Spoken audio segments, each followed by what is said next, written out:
Mastering is really about finding that attachment, like sort of the pulling you in. That's what I'm going for, is finding that sound, where you're really, like it just gets you. She's an audio mastering whiz and an engineer with a sharp ear for sound. A jazz vocalist and also a technical director for WNYC's On the Media. Jennifer Munson joins us on today's episode. My name is Nancy Magarill. I'm a singer, songwriter, composer, performer, graphic and web designer. And I'm Peter Michael Marino, and I'm a writer, producer, creator, performer, and educator. We are New York-based artists you may or may not have heard of. And we are here to introduce you to other artists you may or may not have heard of. Hi, Jen Munson. What the heck is mastering? Help me out here. Help you out? Mastering is when I get my mitts on things and I run it through fabulous equipment. And by things, you mean audio things. Audio, yeah. When I get my mitts on mixed tracks, and it's the final stage before releasing a song. Is it like color correction on a film? You're kind of cleaning up. You're cleaning up all of the tracks. Is that what really, or is it past the color correction? Because I feel like color correction is more like mixing and EQing a little bit, but maybe this is advanced. But it is maybe, or like I would say, if each scene in a film, you're pulling all of those together to make it into a movie. If you're doing an entire album, or you're setting this in a space, that's going to sound equivalent to everything else that's randomly coming up when you're streaming or on the radio, or, so you're getting things to that comparable level, but there's so much more to it. It's, like for me, I tend to approach it like finding what I love about the track, what I love about the song and the performance, and pulling out like the very best of everything. And so pulling out, do that meaning you're kind of bumping up? So you're EQing, you're compressing, you're limiting, and I do this all in the analog realm because I find that adds like a color and a depth. And when you say you do it all in the analog realm, what does that mean? Because people probably all the time send you digital tracks. So you're talking about you throw it all onto analog tape, or what does that mean? No, but I convert it to analog from that digital track. I mean, we have a tape machine if you happen to mix the tape, but very few people do that anymore. They did when I started, but not anymore. God, it was wild recording onto tape and mixing on tape. Yeah, and editing on tape. I mean, I started out in classical music, and so those crazy crossfades you make. Well, we did that with scissors, where you would go in and you would like hold the tape. You'd match up the tape between your fingers. Oh my God! And it wasn't just like a chopping block. Like this is where you want to be. Or maybe that worked, but. For like a long crossfade, I've heard stories, and I didn't do that, of people doing multi-track tapes and like a whole, 2 foot long, you line them up together and then splice it together to do some of those crazy effects. It's pretty amazing when you think about it. Like I never ever think about that when I'm recording, because I work in Pro Tools and I edit so fast now because I've been doing it for so long. I don't even think about what that really is, and that really is, in essence, is splicing tape and putting it together. Right. That's pretty, and I'm doing it with multi-tracks as well. Exactly. Wow, it's so crazy to think how far we've come, and yet how far we have to go, or how far we're falling, but that's a whole other conversation. So you were talking about doing it specifically for music. At WNYC, it's also music stuff? I started out on a show called Soundcheck with John Schaefer when I started there.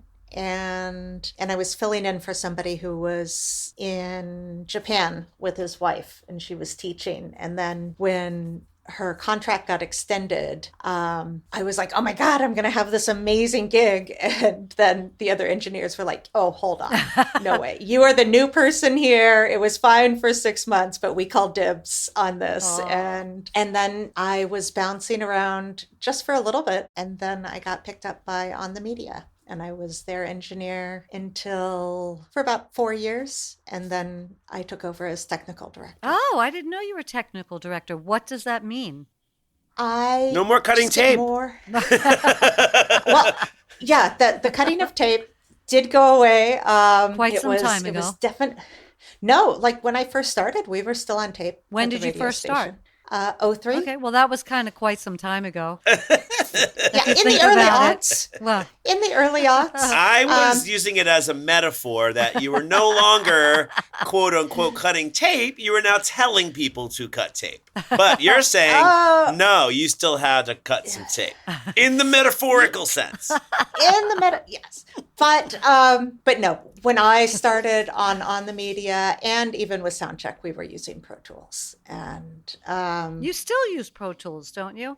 And we have not moved beyond that. I was working with Judy Sherman in like 99 and 2000. She's a classical producer, incredible, amazing classical producer. And she was using what came before Pro Tools. What, DigiDesign? Oh, yeah, I think DigiDesign 2. Yeah. Yes! So that's where I started. Yeah. And before that, I was using a mastering program called Sonic Solutions. I have a friend who still uses DigiDesign. It was just, it was a good program. Classic. Yeah. It was a good program. Not the easiest to, work your way around. Yeah. But Pro Tools is really pretty amazing. Pro Tools, what happened with Pro Tools, Pete, is that they came out with a very user-friendly system for people like me at the time who had never recorded. I had a friend, I was moving to Paris, and I had all these ADATs, which are old tape machines, and all of this stuff. And he said, get rid of it all, get a laptop, and you're going to get this M box is what it was called, and you're going to record everything by yourself. And I'm like, really? It was Russ Irwin, actually, who we had on the show. Former guest. Yeah. And I did. I listened to him, and I was able to record in Paris. And that's how I learned how to do all of this, was because Pro Tools did that. It was really smart of them, because they've got all different level kinds of packages, I guess, for all different kinds of people to produce. And it's pretty brilliant. So go ahead, Jen. I'm sorry to interrupt you. Oh, so I was using Sonic Solutions. Never even heard of that, by the way. Yeah, it was sort of like a little niche editing software, and I was using that. My first job out of college was Sony Classical, which merged with Sony Music. 57th Street?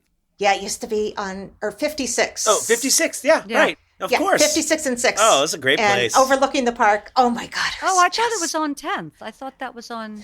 but that's Sony Music. Oh, so okay. Sony Classical was, 56 and 6. And it was, like this... I did my internship for a tiny little classical company called New York Digital. And I was all set to have a job there after I graduated college. And they went out of business in, that last little bit. And...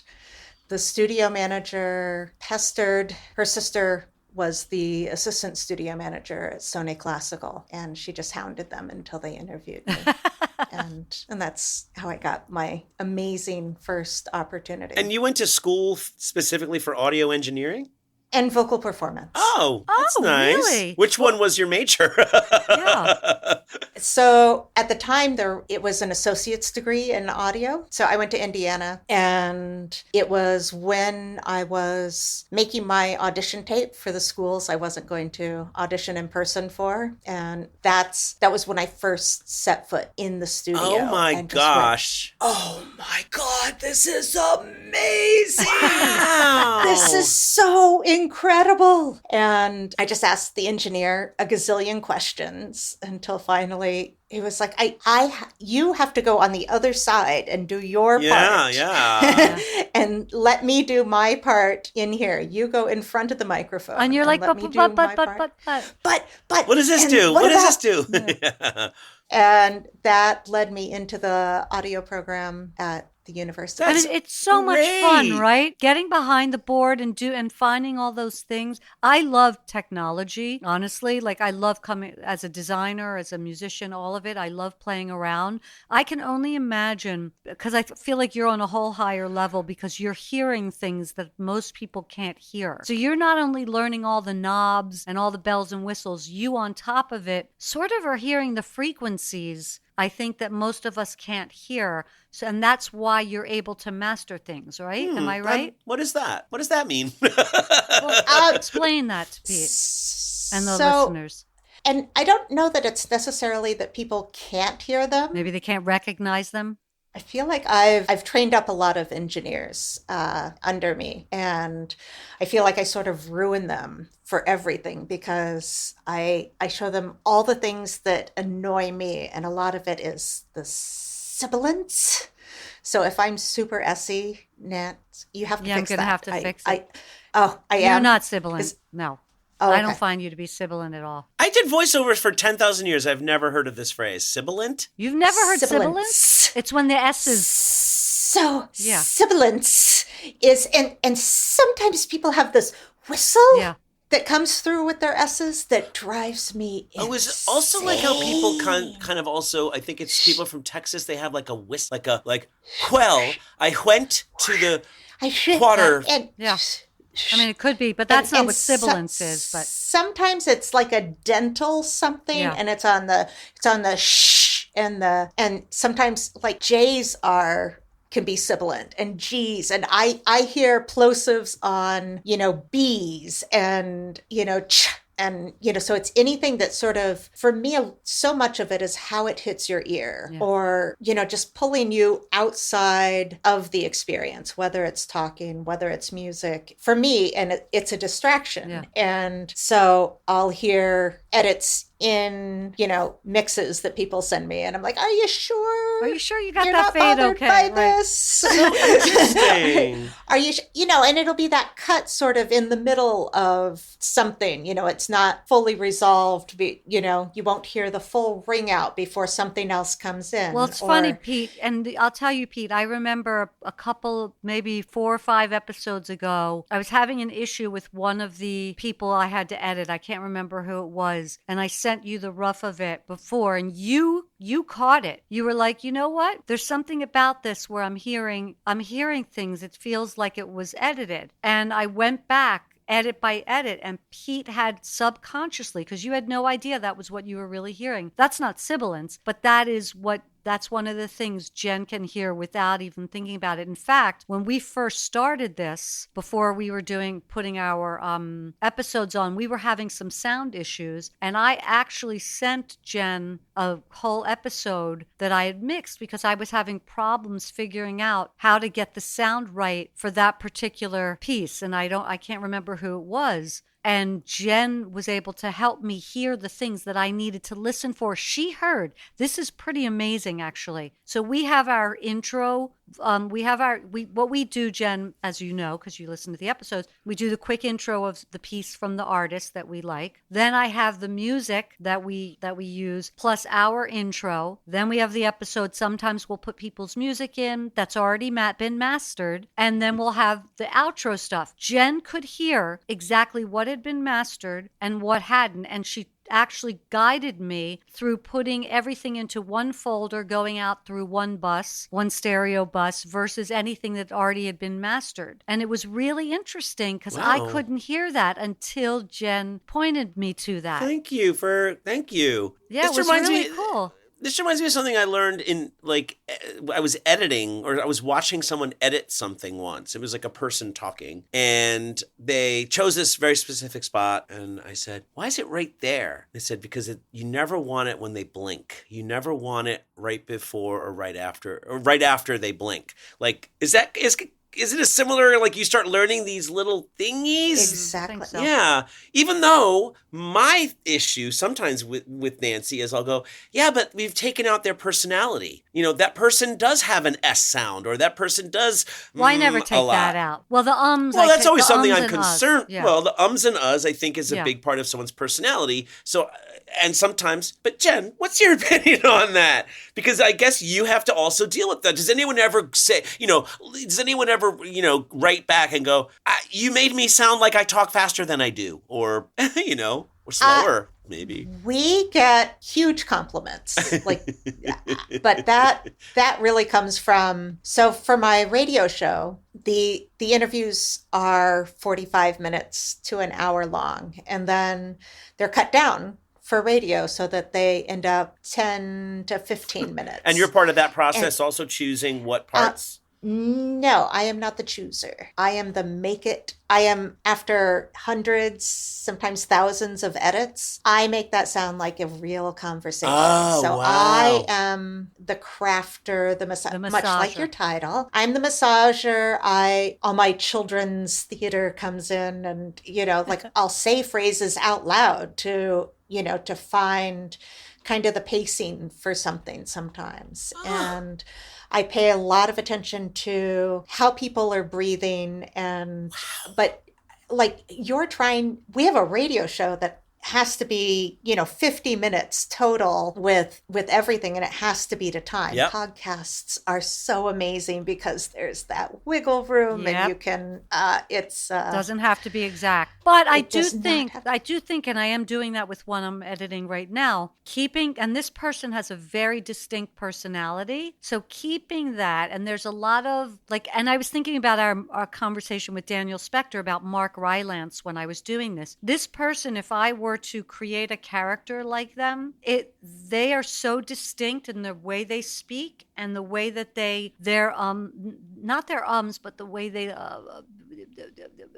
bring out. You can hear them thinking. You can hear them thinking. So keeping that in without the big breaths and the ums still keeps their personality. Yeah. So deciding, especially because the thing about a podcast is you don't want the listener to just be catching on to the ums and uhs. And it's the same thing with the radio. You need to keep it moving because people are listening. They're not watching. It's very different when you're watching and you're able to see what's going on in their face when they're doing that. But I was thinking about it as an actor. I was like, wow, that's a great way to approach a role, is to hear all of these things that people do and use that in your vocal approach to a character too, if you're going to do that.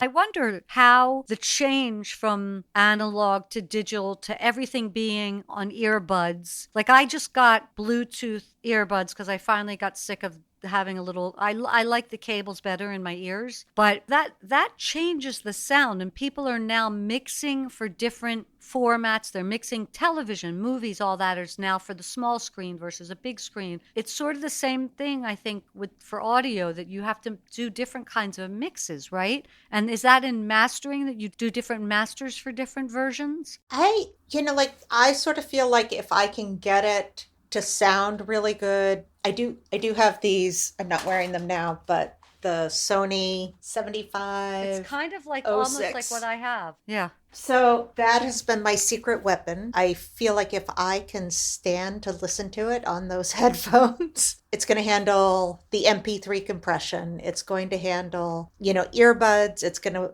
handle coming out of your phone speaker, sitting on your counter. And why do you think that is? Why do you think that is, that one set of cans can do that versus, like, one of the things I do is when I'm recording podcasts, I use these because they're closed, and so we don't get any weird feedback. When I'm listening and mixing, it's a whole other set of headphones. Why is that? I listen a few different ways to every single thing. So I feel like the Sonys are really good because they're close in and they show you all the super annoying things. I can't balance music well in headphones. I like to hear that on speakers, with the voice, and I listen at different levels. Yeah, you told me when I'm mixing to put it very low to make sure everybody's sort of on the same level. Exactly, so that your level's not too low, which I have to say is a continuous gripe I have. Oh, am I? And you're just like any singer who's,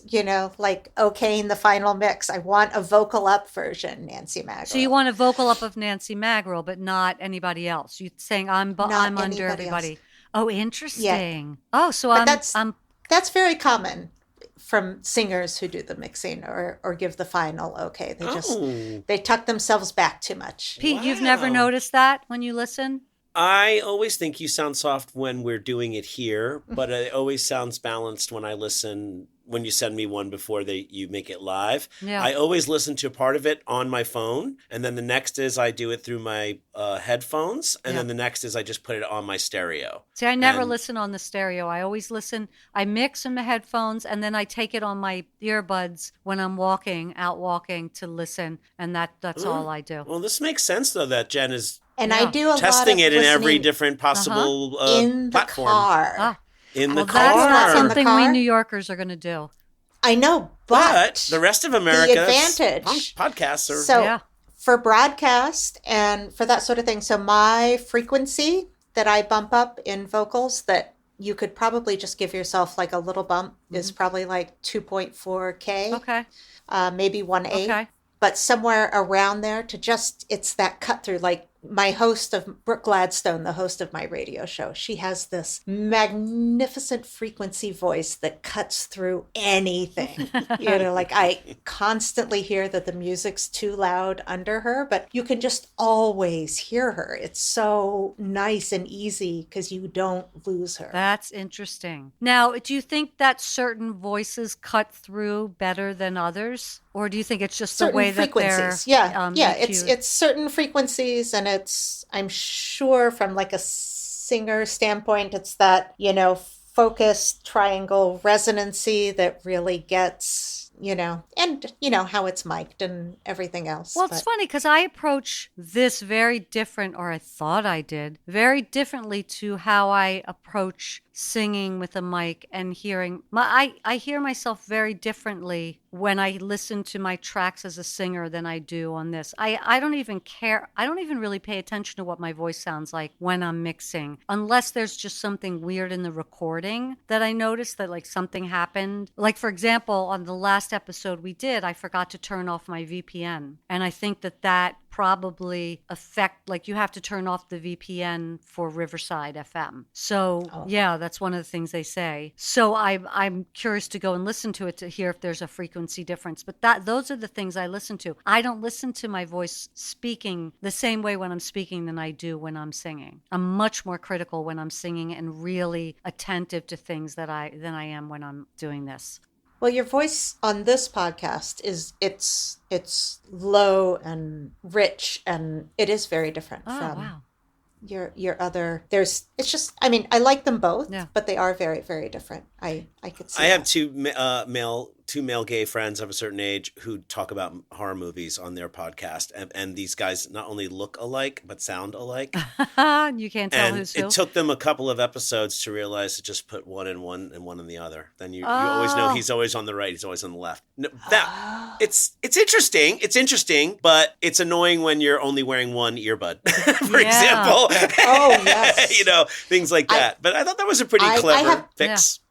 So I have a friend, she's the host of Radio Lab now, Lulu Miller, and she had a podcast called Invisibilia. And my comment to her, hearing one of her first episodes, is, are they using the same type of microphone? And she says, oh, not only the same type, we're using the same mic at the same time. I'm like, not helpful. I have known you for years and I cannot differentiate between the two of you. Like, find a different mic for each one, find, different frequencies so that, one occupies one sphere and one occupies the other. But yeah, if you go back and you listen to early episodes episodes of Invisibilia, I dare you to tell them apart. I really struggled with it. Or maybe I found it more frustrating because I knew her and I wanted to know who was saying what.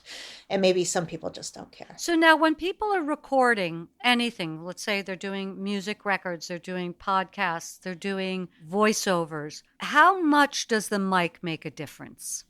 Is that something you work on at all, or you really just post?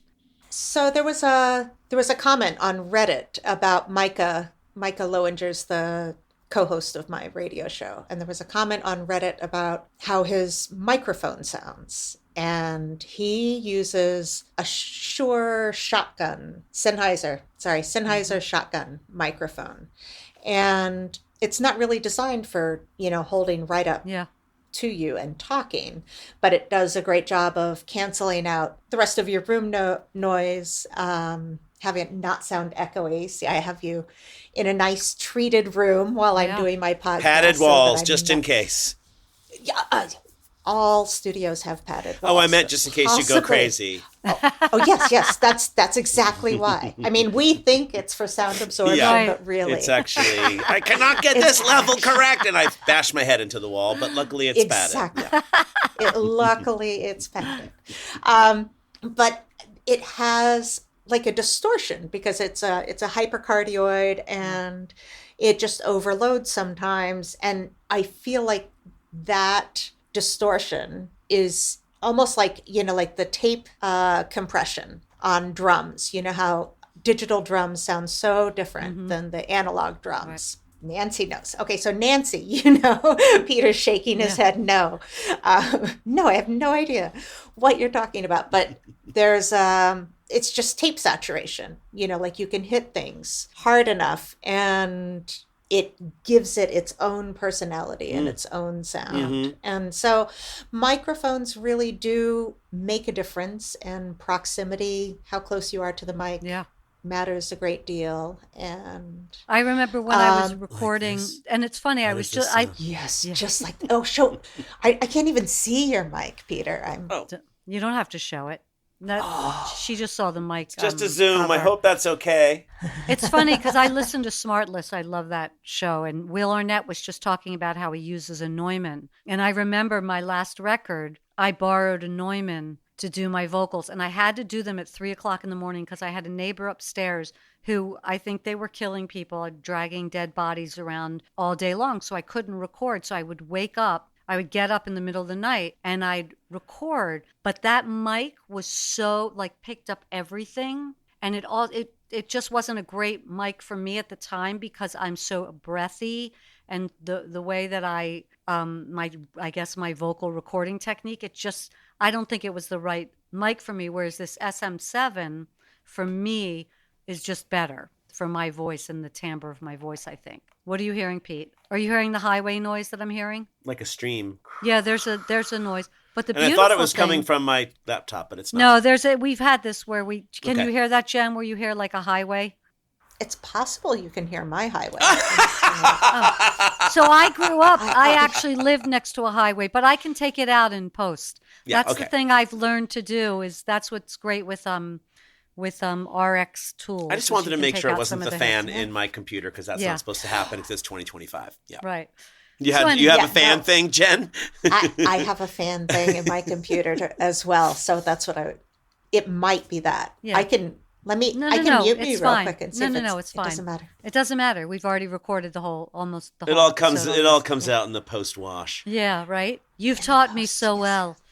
That's the one thing is that, there are things that there are things that you can use. You can do all sorts of stuff in recording, and all sorts of accidents can happen. And then someone brilliant like Jen you can have your mixing person that can do certain things and help fix things in the mix and put things in the right place. And then a person who masters takes it to that. It's like the icing on the cake, right? But it also makes the cake edible for lots more people. I think that's the thing, is what I've learned is there's different ways to master, so it's usable in all different ways, because otherwise it's not going to be at a certain level. You need it to be able to be heard. And mastering helps bring everything up to a level where you can hear it across different mediums, right? Mm. And for me, mastering is really about finding that attachment, like sort of the pulling you in. That's what I'm going for, is finding that sound, where you're really, like it just gets you. Mm. And so you're going after that performance, you're finding the thing that you love about it. You take that vocal, that's why you'll need vocal up mixes from people, because it needs to sit, right in that right spot. So fascinating. So that you're getting that story, you're getting, like the essence of what's supposed to be conveyed to you. You're like in the movie The Main Event with Barbara Streisand and Ryan O'Neal? You don't. But in that movie, you saw the look on their faces. What? No, of course I saw it. She is she smells things. She's a perfume person. Like she's able to. There's like a thing. It's called something, right? It's like a job. People have it. They smell. Yes. It's like a taste tester. Now, why the hell was I thinking about that? Oh, yeah, right. That she just knows, the notes are just too much, there's too much amber in that or whatever. You kind of have that for sound and people's voices. Yes. That's such an interesting That's a really great skill. way to put it. Thank you. When you were a kid, when I was a kid, I was like a tape recorder. This is the best thing since sliced bread. Were you I like had that? the one from Radio Shack. Yeah. I had the Radio Shack one. I made all these programs. Was that the round one? Or was that was the phone? I think the phone was round. No, this was the cassette. Oh. The black and silver, and it had the orange record button. Oh, yes. With the play where you hit them both at the same time. Yes. And you just had to, I recorded things off the radio, you off did. the television, and, and we would do our own little game shows. And, but you like. You never thought, this is going to be my career, right? No, I was going to be Queen of the Night. That was my. What does that mean exactly? Yeah. Is that like a gay bar thing? What's happening? Yeah. No, in the Magic Flute, I just, like, as a kid, I had this coloratura. Wow. I could just step out of bed and hit the high notes. And what I wanted to be, was the dramatic. Like, who I listened to and who I loved was, like Ella and Jessye Norman and, like the low, rich, dramatic, like that's who I wanted to be. But and now you make people sound like that. And now I go for that dramatic, rich. Yeah, it did come full circle. I hadn't thought of that. Is that why you stopped singing and you went into audio? Is that, what was the reason you stopped singing? If you had a coloratura like that, I can't imagine stopping to use that voice. When I was 14, I had a voice teacher who who heard me sing and came out of retirement to teach me. And he just kind of took over my life, because before that I was interested in jazz and, everything else. And I didn't want to be Queen of the Night. And he worked with me all through high school and all through college. And as I was getting ready to graduate, I had done my internship in New York and I loved it. So I'd applied to Manhattan and Manus and Juilliard. And then I had the Peabody Institute and Illinois and Indiana for backups. And I had done my auditions and I really wanted to be in New York so that I could combine them. And I came back from auditioning and he sat me down and he said, it's not really a 1 in a million voice, maybe not 1 in 10,000. And I know you, and I think you're really, really good at engineering. And I know your personality, and I don't think you're cut out for this life and how hard it's going to be. And I don't think you should sing. And I withdrew all my applications to graduate school. And I packed up my car, and my mom was screaming at me. She's like, the least you can do is get a master's. And I was screaming back. I'm like, you can do less than that. And I drove off to New York. And did you feel like did you feel a relief when he said that to you? Or did you just feel like what was it that made you agree with him and not? I would have been like, fuck you. Yes, you would have, Nancy.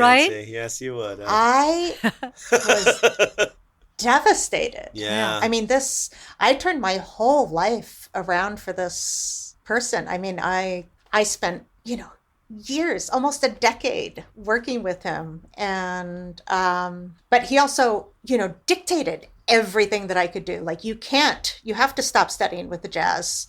You have to, you can't pursue this. You must do this. You have to have this on, I played by all the rules. Yeah, that's how opera works. I was devastated that he would put me through all that if he didn't really believe in me. Wow. I mean, that's like a strange gift. But now, I never spoke to him again. I just couldn't. Yeah.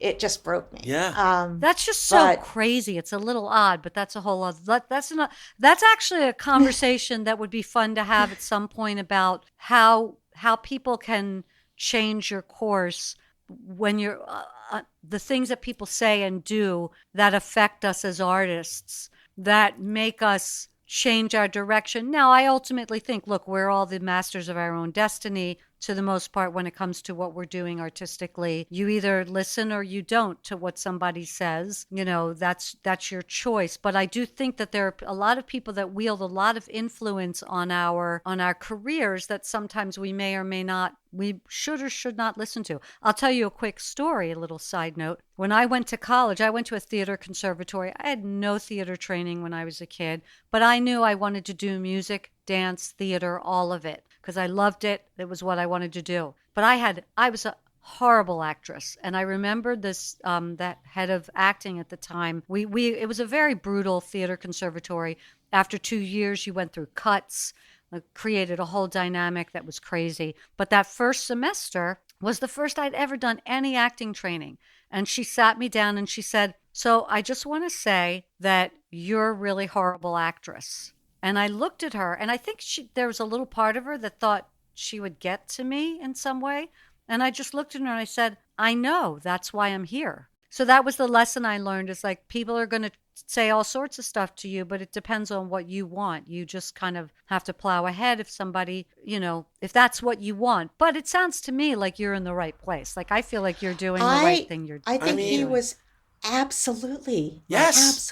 I mean, having worked with these opera singers and knowing what their life is like and that constant audition. Yeah.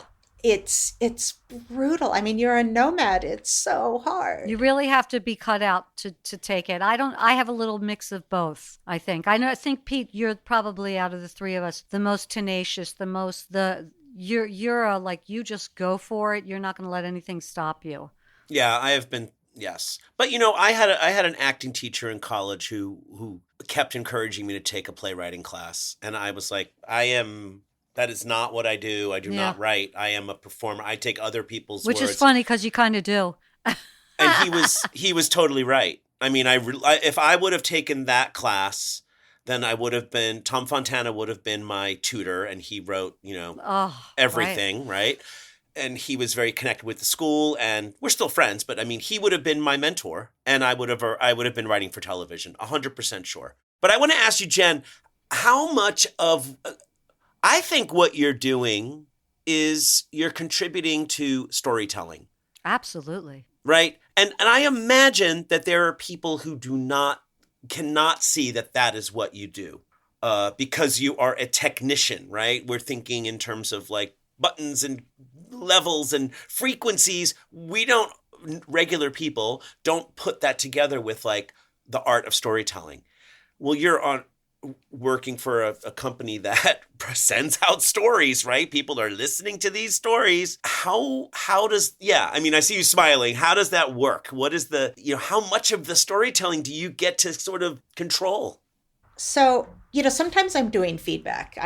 On the media isn't the only thing that I do. And, I get to work with reporters and give them, coaching as they're telling their story, reporting their pieces, and and giving feedback about what I'm understanding and what I don't understand and what could be made clearer. Or also, is that producing? Phrasing is a big thing for me.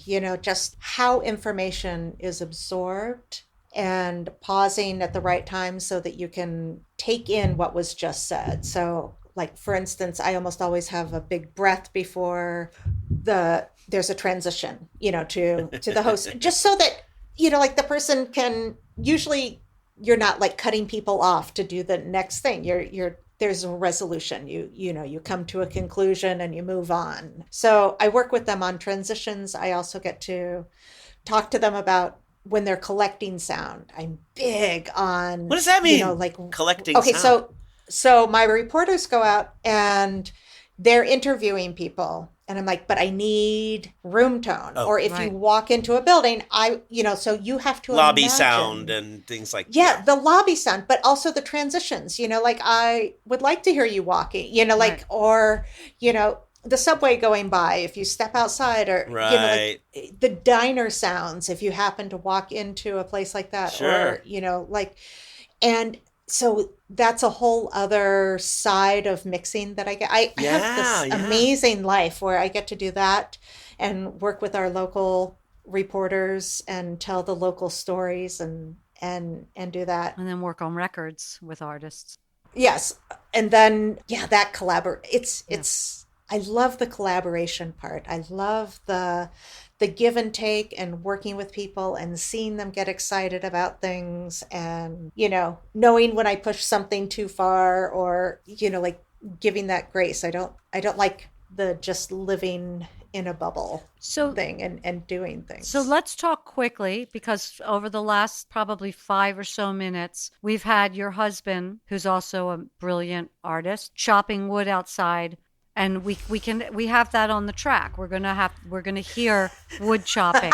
So talk about sort of like talking about room tone and all the stuff, and what you can get rid of and what you can't, and maybe how you would attack that sound when you're in the post process. So if the wood chopping is integral to the story, then what you're going to want is just some clean wood chops.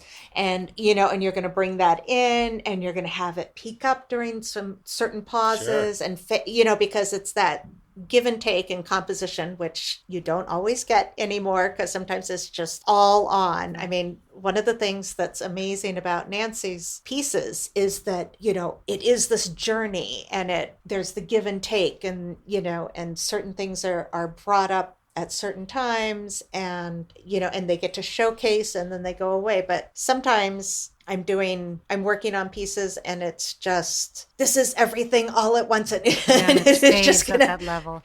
And it stays at that level. And it's, like you can find things that you like, but it's so much easier to have moments versus everything all at once the whole time.